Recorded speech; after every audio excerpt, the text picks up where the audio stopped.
नागपूरचं अधिवेशन हे एका आठवड्याचं होतं.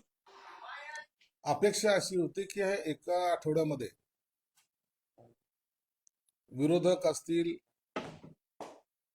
ते आक्रमक होतील, काहीतरी जनतेचे प्रश्न मांडतील, परंतु तसं कुठेही दिसून आलेलं नाही. हे आपण स्वतः पाहिलेलं आहे. विरोधकाचा मुद्दा काय होता, तर फक्त विरोधी पक्षनेता पद हे त्यांना शेतकऱ्याच्या हितापेक्षाही मोठं वाटत होतं, किंवा नागपूरकरांच्या विदर्भाच्या प्रश्नापेक्षा, झालेल्या पावसा अतिवृष्टीच्या त्याच्याही पेक्षा मोठं त्यांना त्या पदाशी असलेला संबंध त्यांनी त्या ठिकाणी दाखवण्याचा प्रयत्न केला. एक दिवस पायरीवर बसले, नंतर त्यांचे नेते, उबाटाचे नेते नागपूरला आले. ठरल्याप्रमाणे त्यांनी पुन्हा तेच टोमणे मारायला सुरुवात केली. तो टोमणे मारले आणि आपली बॅनर लाईन करून घेतली. आता जे ते बोलले की आम्ही अनाकोंडावर टीका केली आणि गांडूळ उत्तर देत आहे. मग तुमच्यावर टीका करताना तुमची माणसं ते कोण? ते गांडूळ आहेत का? तुमच्या प्रत्येक प्रश्नाचं उत्तर त्यांनी द्यावं असं तुम्हाला अपेक्षित आहे. लेवलचा जरी प्रश्न पाहिला तर निश्चितच त्यांची लेवल ही मोठी आहे. आज तुमची जी अवस्था आहे, तुम्हाला छोट्या लोकांशी, अत्यंत छोटे लोक जे कधी काळी तुम्ही त्यांच्याबरोबर बसत नव्हते, त्यांना बोलून त्यांचं स्वागत करून आमच्याशी युती करा इथपर्यंत म्हणण्यापर्यंत तुम्हाला आज लाचार व्हावं वाटतंय आणि झालेल्या. म्हणून आता तुम्ही कितीही टीका करा, काही करा, परंतु तुमचा जो ऱ्हास व्हायचा तो झालेला आहे. आणि हे फक्त तुम्हीच बोलताय, कोणताही काँग्रेसवाला बोलत नाही, शरद पवारवाले तर नाहीच नाही. परंतु सामाजिक प्रश्न बाजूला आणि टोमण्याचं आपले सत्र जे सुरू आहे ते तसंच सुरू राहिलेलं आहे. आणि त्याचं आता आम्हाला सुद्धा सगळ्याला कंटाळा आलेला आहे. आम्ही त्या टीकेला काहीच उत्तर देणं हे सुद्धा आम्हाला योग्य वाटत नाही. हे काहीतरी नवीनच शब्दप्रयोग काढणार, काय सुचलं म्हणून बोलणार, आणि मी काहीतरी म्हणजे मोठा हातोडा मारलाय अशा आविर्भाव ते आहेत. मी पहिल्यांदाही सांगितलं, एवढा अहंकार राजकारणामध्ये योग्य नाही. परंतु अहंकारी राजाला दुसरं काही सुचत नाही, बाकी सगळं चिल्लर आहेत असं समजण्याची ती त्यांची प्रवृत्ती आहे. त्यामुळं या अहंकारपणाचा हा ऱ्हास झालेला आहे. आणि भविष्यामध्ये आता येणाऱ्या काही दिवसामध्येच जे महानगरपालिकेच्या निवडणुका आहेत त्या टायमाला ते कुठं आहेत हे त्यांना स्वतःला शोधावं लागेल.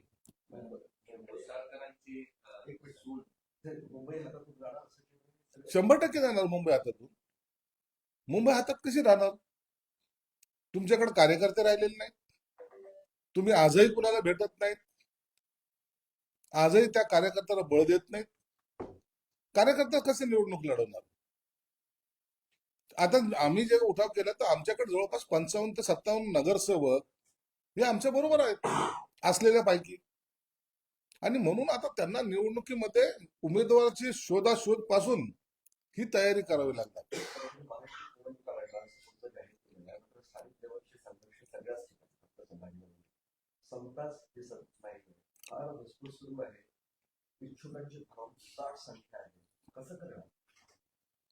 एक तुम्ही पहा की ज्या ठिकाणी महानगरपालिकेच्या निवडणूक आता होणार आहेत त्या ठिकाणी इच्छुकाची गर्दी कुठं होते? तर ती शिवसेनेकडे होते, ती भाजपकडे होते, बाकी इतर पक्षाकडे इच्छुक उमेदवार भेटत नाही अशी त्यांची अवस्था आहे. याचा संकेतच असे आहेत की आम्हाला शिवसेना किंवा भाजप बरोबर जायचं. राहिला प्रश्न काही कुरबुरीचा, महाराष्ट्रामध्ये या अशा निवडणुकीमध्ये स्थानिक निवडणुका असतात, थोडे बहुत कुरबुरी होत असतात, परंतु जेव्हा उमेदवारी फायनल होईल, जेव्हा प्रचाराला सुरुवात होईल त्या टायमाला हे सगळे मतभेद किंवा पक्षांतर्गत असलेले वादावाद या सगळ्यावर पडदा पडेल.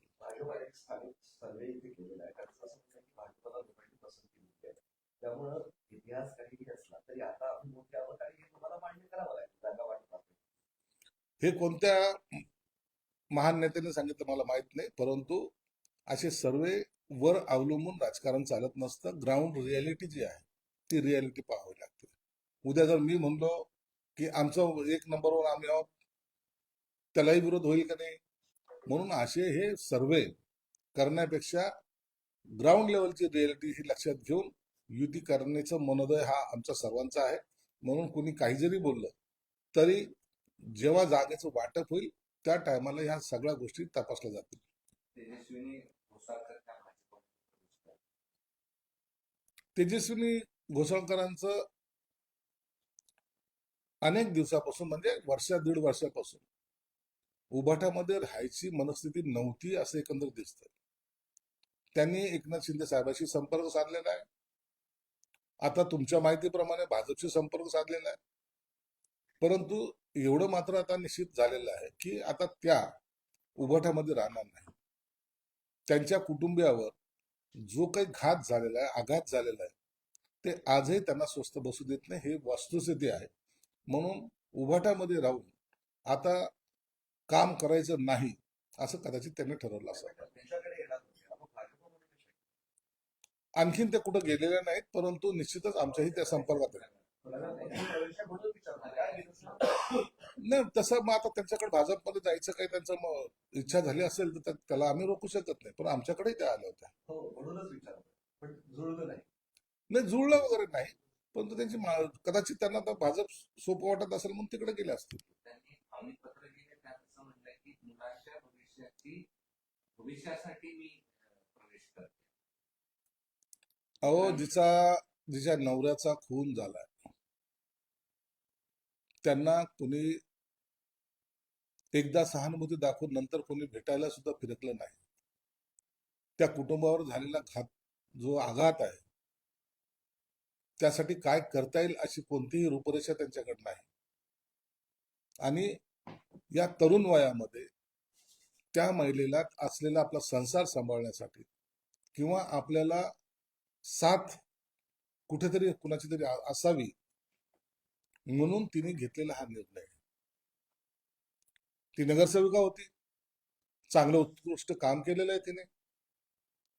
विनोद घोसाळकर जे आज शिवसेनेचे उपनेते आहेत ते आमदारही होते आणि त्यांनाही माहिती की सून ही जी निर्णय घेते हे काहीतरी त्याच्या मागचे कारण हे घोसाळकरांना सुद्धा चांगल्या प्रकारे माहिती आहे.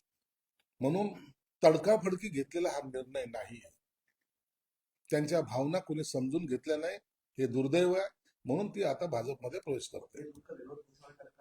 आहे निश्चित विनोद घोसाळकरांना हे दुःख असेलच. अखेर कुटुंबातले ते प्रमुख आहेत, त्यांना हे दुःख निश्चित जाणवत असेल. परंतु त्यांची काय अडचण आहे त्याबद्दल मी भाष्य करणं योग्य नाही. काय सांगणं आता उभाटामध्ये नाही राहिलं फ्युचर. आता उभाटातले सर्व लोक सोडून चाललेत, तरी आता आज हे गेल्यानंतर सुद्धा त्यांना कचरा समजण्यात येईल, त्यांना बंडखोर म्हणण्यात जाईल. आणि अशा पद्धतीनं एक एक लोक जेव्हा जायला लागतात त्या टायमाला खऱ्या अर्थानं वाईट निश्चित वाटत असावं, परंतु उभाटावर त्याचा काही परिणाम होत नाही. किती गेले किती काय जरी झालं तरी हम दो हमारे दो ही त्यांची भूमिका कायम आहे. उद्धव ठाकरेंवर टीका करताना शिंदे साहेबांना रहमान टक्के तशी उपमा दिली.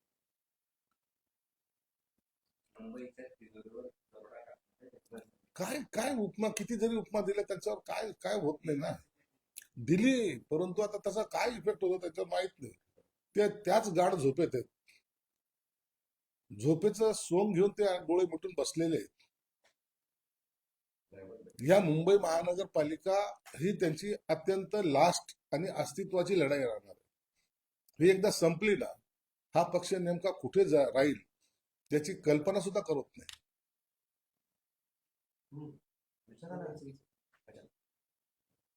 ते विजय पाटील पुढे करणार 3 वेळा सरकार वाचवत आहे काय नक्की सुरू काय विजय पाटील सामान्य माणूस चौकशीला येतो त्याच्याबद्दलचं मला कल्पना नाही, परंतु या प्रकरणामध्ये चौकशी ही परिपूर्ण केल्या जाईल आणि आरोपीला शिक्षा होईल असं स्वतः मुख्यमंत्र्यांनी जेव्हा जाहीरपणे स्टेटमेंट केलेलं आहे तर त्या पद्धतीने ते पावलं टाकतील.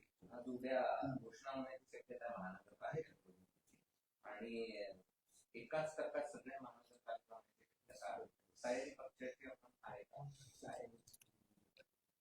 सर्वच पक्षाची निवडणुकीची तयारी झालेली आहे. निवडणुका कधी लागतील फक्त डेट डिक्लेअर करण्याची निवडणूक आयोगाकडून जे होणार आहे त्याची वाट पाहतोय आम्ही सर्वजण. निवडणुका या अत्यंत ताकदीने लढल्या जातील. ही कार्यकर्त्याची निवडणूक आहे. कार्यकर्ता सुद्धा 7-8 वर्षाच्या म्हणजे प्रतीक्षेनंतर आज या निवडणुकीला समोर जातोय. त्यालाही वाटतं की आपण आपल्या भागामध्ये एक लोकप्रतिनिधी म्हणून काम करावं. म्हणून प्रत्येक पक्षांनी केली, आम्ही तर केलीच केली. पूर्ण तयारी आमची झालेली आहे. आचारसंहिता कदाचित उद्या परवा लागण्याची शक्यता नाकारता येत नाही. या आठवडाभराच्या आतमध्येच आचारसंहिता जेव्हा लागेल त्या टायमाला खऱ्या अर्थानं या रणधुमाळीला सुरुवात होईल. शेवटचं विचारतं की इच्छुकाची ती खूप गर्दी आहे मराठी क्षेत्रात. पक्षफुटीचा धोका पण आहे. अनेक लोक कुठे इकडे तिकडे जातात. कसं सांभाळतो? ह्या निवडणुकीमध्ये हे होणार थोडं बहुत असं हे सगळं चित्र सगळ्याच पक्षामध्ये होणार आहे. आता एका ठिकाणी एका जागेसाठी जर 25 आणि 30 अर्ज 50 अर्ज असे येत असतील तर तिकीट एकाला द्यायचंय. बाकी नाराज होतील. मग नाराजामधला 50 मधला एखादा माणूस इकडचा तिकडे जाऊ शकतो. असं काही त्याला थांबवता येणार नाही. असं एक वस्तुस्थिती आहे. म्हणून ह्याची चिंता सर्वच पक्षाला लागलेली आहे. म्हणूनच स्थानिकांचं म्हणणं आहे की युती नको आणि पोस्ट युती नको. युती नसली तरी तिकीट एकालाच द्यावं लागेल ना. आपण असली काय नसली काय नियम वाढले खेळायला. स्टेडियम वाढून चालत नाहीये. मतदारांचा जो मतदान करणार आहे त्याच्या मताचा आदर केला पाहिजे. त्याचं सर्वांचं मत तुम्ही महायुतीत लढावं असं आहे. म्हणून आम्ही महायुतीत बरोबरच म्हणजे आम्ही युती करूनच ही निवडणूक लढणार आहोत. 19 डिसेंबरला देशाच्या राजकारणात मोठे घडामोडी घडणार असल्याचा दावा काँग्रेसचे ज्येष्ठ नेते पृथ्वीराज चव्हाण यांनी केला. तर एकनाथ शिंदे पुन्हा मुख्यमंत्री होतील असं वक्तव्य प्रकाश आंबेडकर यांनी केलं. पृथ्वीराज चव्हाणांनी ते काँग्रेसचे ज्येष्ठ नेते आहेत, पंतप्रधानांचे सल्लागार राहिलेले आहेत आणि त्यांचा प्रदीर्घ राजकीय अनुभव आहे. परंतु हे नवीन रूप आम्ही त्यांचं पहिल्यांदा पाहतो. आजकाल तेही ज्योतिष सारखं भविष्य सांगायला सुरुवात त्यांनी केलेलं आहे. मला वाटतं अशा ज्या काही घडामोडी असतात त्या सहजासहजी लीक होत नाहीत, कुणाला माहीत नसतात. जर 19 डिसेंबरला आता जर होणार असेल तर त्यांना त्याची काही माहिती असेल तर त्याची कल्पना आम्हाला नाही. परंतु जे काही होईल किंवा होण्याचे संकेत आता दिसत नाहीत. परंतु झालं तरी त्या अत्यंत उच्च पातळीवर होतं आणि त्याची माहिती खाली कुणालाही नसते. प्रकाश आंबेडकरांनी एकनाथ शिंदे साहेब मुख्यमंत्री होतील असं जे काही विधान केलं त्यांचे आम्ही आभार मानतो. परंतु ह्या राजकीय ज्या घडामोडी असतात यामध्ये कोण कधी काय होईल हे आजच्या घडीला तरी निश्चित सांगता येणार नाही. भविष्यामध्ये जे काही चित्र होईल ते एनडीए म्हणून महायुती म्हणून हा निर्णय वरिष्ठ पातळीवर होईल आणि त्या निर्णयाची अंमलबजावणी खाली होईल. भाजपला तुमच्यापेक्षा संभाजीनगर महानगरपालिकेत जास्त जागा हव्या. आणि दुसरा प्रश्न त्याला जोडून असा आहे की 2 आमदार आहेत. एक आधी माजी आमदारांच्या मुलांवर बरंच राजकारण आहे. हे बघा निवडणूक आहे, याच्यामध्ये प्रत्येक जण तिकीट मागतोय. त्यांना मागू दे ना, त्यांचा हक्क आहे तो. त्याचा निर्णय अंतिम निर्णय हे एकनाथ शिंदे साहेब घेणार आहे. महायुतीमध्ये किती जागा वाटप होणार आहे, काय होणार आहे याची आणखी आमची बोलणी प्राथमिक सुद्धा सुरू झालेली नाही. कदाचित उद्या बैठक घेण्याचा आमचा मानस आहे. आता भाजपच्याही वरिष्ठ नेत्यांशी मी बोलतोय. उद्या एक पहिली बैठक उद्या घ्यावी असं माझं मत आहे. त्या संदर्भात मी अतुल सावे किंवा त्यांचे इतर सहकारी असेल त्यांच्याशी मी आज बोलणार आहे.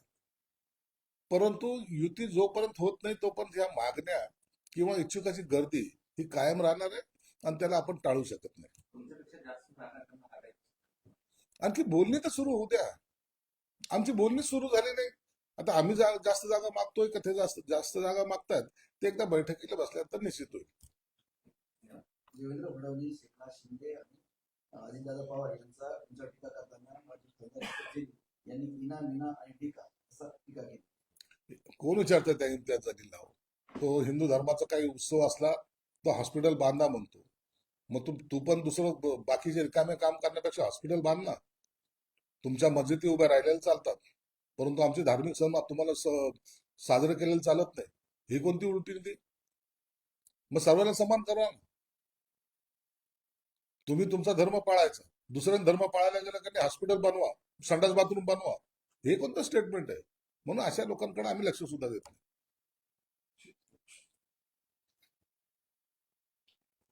चला बंद करा. बंद करा, बंद करा. आपला मूळ सुरू केला होता का? नाही का? नाही. जिंकतानाच्या. अरे मग बंद करायला होतं.